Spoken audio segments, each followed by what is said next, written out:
Friends next जो है वो चैप्टर नंबर 6 में जो दिया है, सपोज चैप्टर नंबर 6 जो दिया है ना हमारा डिफरेंशियल इक्वेशन, उसमें जो एक्सरसाइज 6.3 दिया है उसमें से हम सेकंड एग्जांपल सॉल्व कर रहे हैं, ठीक है ना। अब सेकंड एग्जांपल में जो एग्जांपल्स दिए हैं उसको हमको सिंपलीफाई करना है। तो कैसे सॉल्व करेंगे, देखो यहाँ पे एग्जांपल दिया है, फर्स्ट वाला एग्जांपल है ये, solve the differential equation dy by dx equals to 1 plus y square upon 1 plus x square। तो हमको क्या करना है, ये जो डिफरेंशियल इक्वेशन है ये सॉल्व करना है।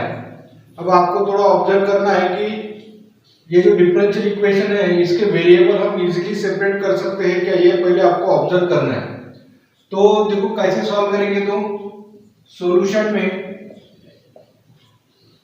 Given differential equation is dy by dx equals to 1 plus y square divided by 1 plus x square।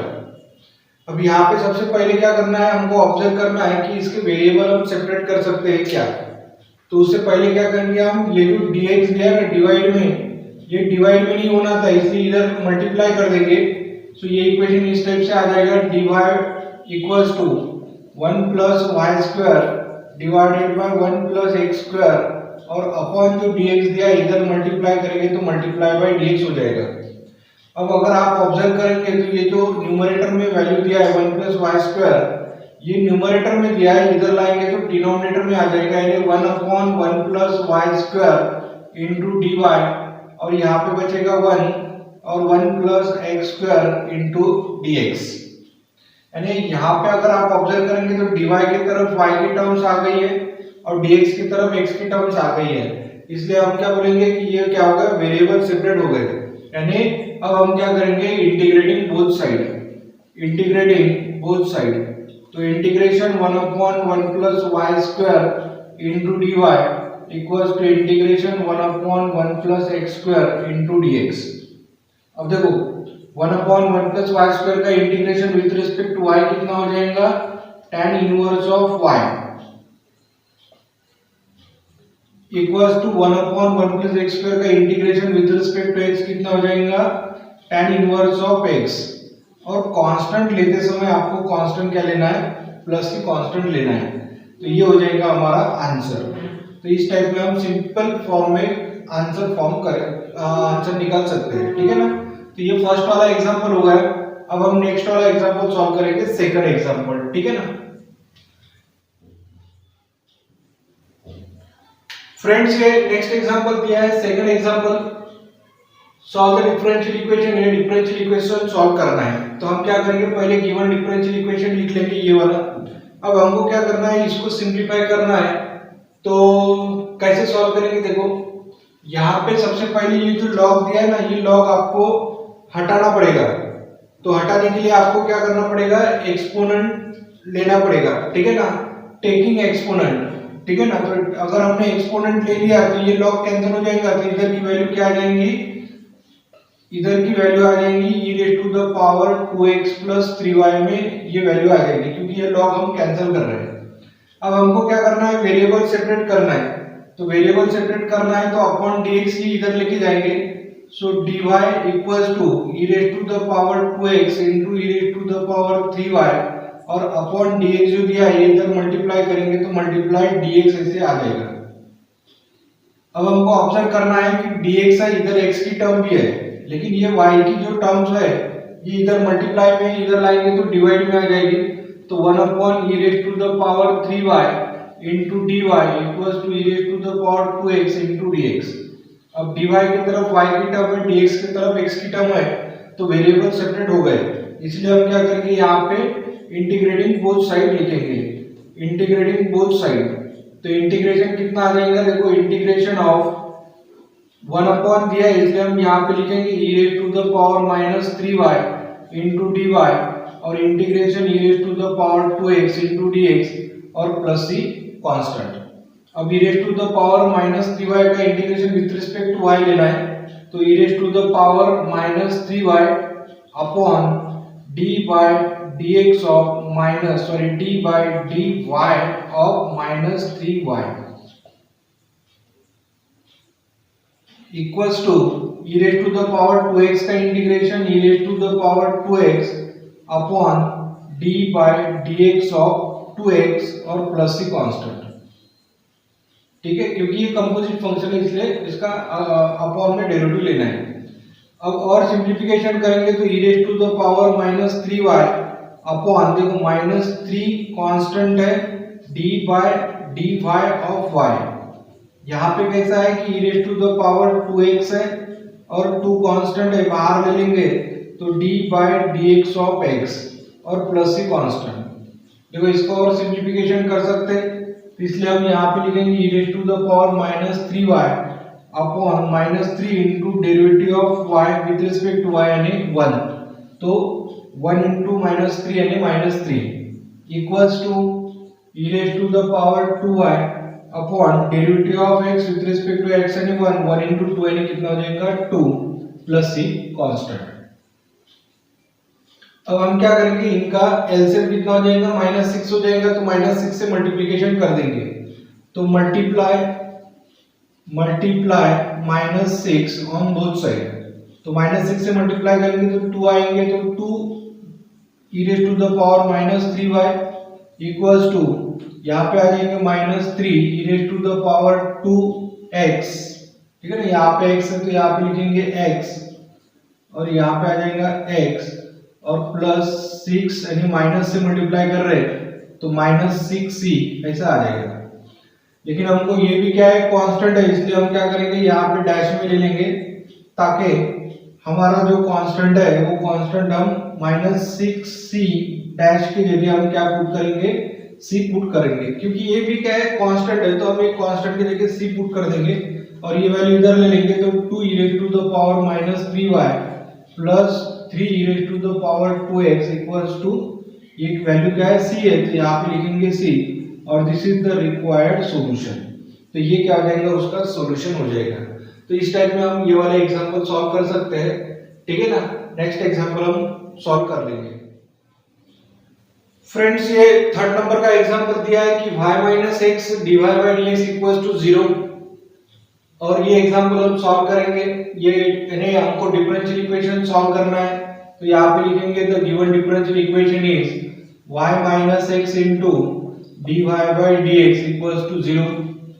सबसे पहले हमको देखना है इसमें वेरिएबल सेपरेट कर देना है, तो वेरिएबल सेपरेट करने के लिए हम क्या करेंगे, मल्टीप्लाई, ये जो अपॉन dx दिख रहा है ना, इससे मल्टीप्लाई बाय dx कर दो, तो मल्टीप्लाई बाय dx से मल्टीप्लाई करेंगे तो कितना आ जाएगा y into dx और dx कैंसिल आ जाएगा, तो x into dy equals to 0।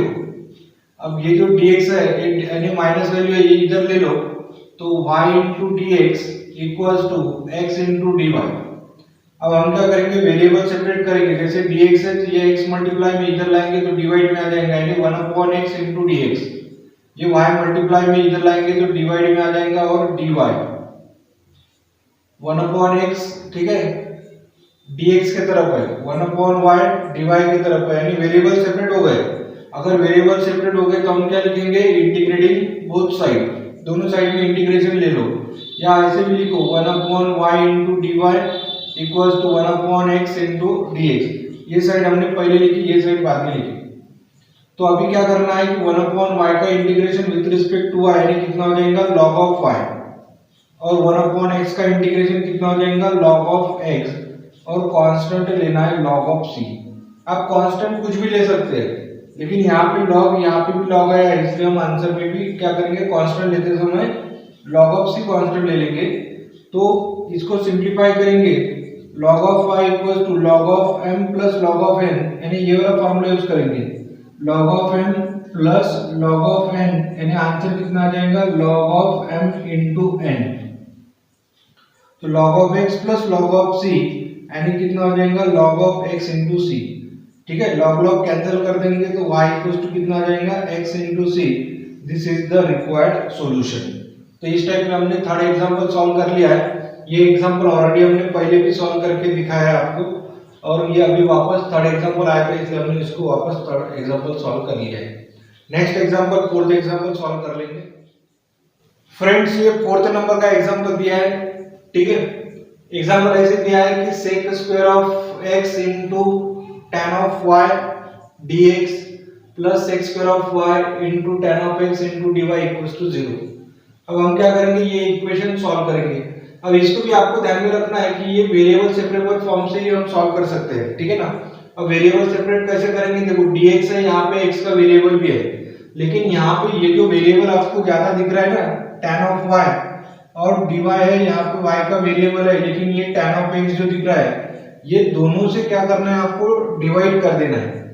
तो हम यहाँ पे लिखेंगे divide tan of x into tan of y on both side. दोनों साइड में हम क्या करेंगे, tan of x tan of y से डिवाइड कर लेंगे। तो देखो ये वाले इसको डिवाइड करेंगे, sec square of x into tan of y divided by tan of x into tan of y into dx। इस टर्म को भी डिवाइड कर लेंगे, sec square of y into tan of x divided by tan of x into tan of y into dy equals to 0। Divided by अगर कर लेंगे तो answer कितना आ जाएगा, 0।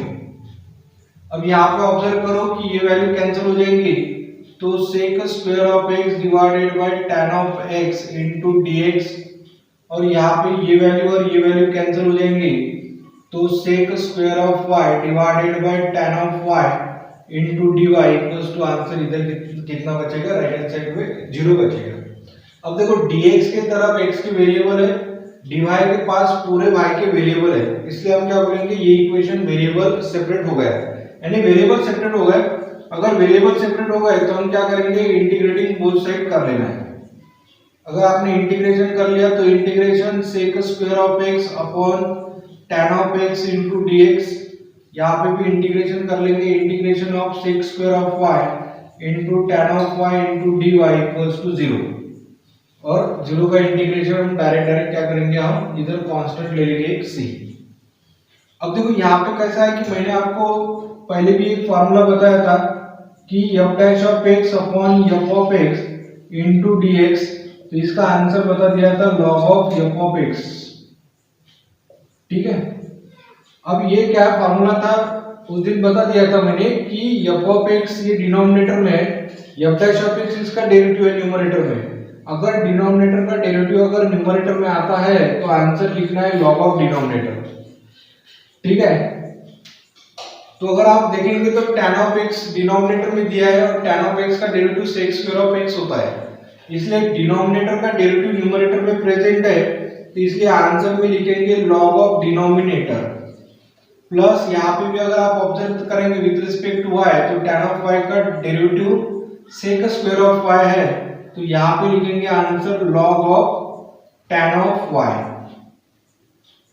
और कांस्टेंट लिखेंगे, अभी जैसे हमने यहाँ पे c कांस्टेंट लिखा था, तो हम यहाँ पे log ऑफ c कांस्टेंट लिख लेंगे, क्योंकि log ऑफ c कांस्टेंट लेने से हमारा इक्वेशन और अच्छे से सिंप्लीफिकेशन कर सकते हैं। बाद में यहाँ पे फॉर्मूला यूज करना है log of m plus log of n, यानी आंसर क्या आ जाएगा, log of m into n, log of tan, ठीक है ना, log of tan of x into tan of y equals to log of c। log log cancel कर देंगे तो tan of x into tan of y equals to c बचेगा, तो ये हमारा आंसर हो जाएगा, ठीक है ना। तो इस टाइप से हम आंसर सिंप्लीफिकेशन कर सकते हैं। नेक्स्ट एग्जांपल सॉल्व करेंगे।